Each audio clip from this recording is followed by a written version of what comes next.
रीति बेटी हम तानी भइनी हो, दुनिया के रीति बेटी हम तानी भइनी हो। यही से हम कैनी कन्या दान हो, यही से हम कैनी कन्या दान हो।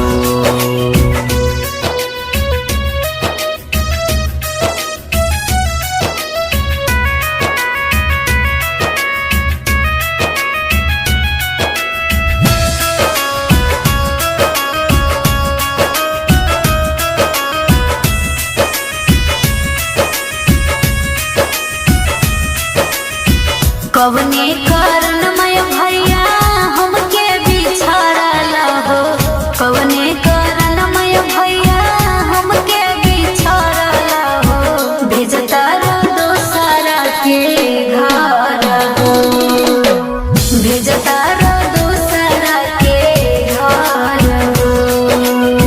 भाई की फरजय बहिनी हम तनी भइनी हो, भैया के फरजय बहिनी हम तनी भइनी हो।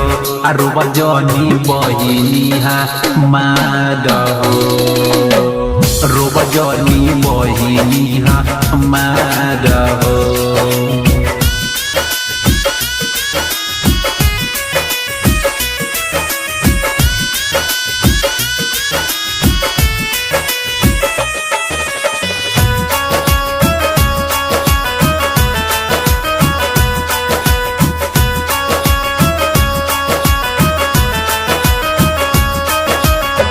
अपना से दूरी माई कहे हमके करेलू तू, अपना से दूरी माई कहे हमके करेलू तू। भेजतारू हमके दूरा देश हो, भेजतारू हमके दूरा देश हो।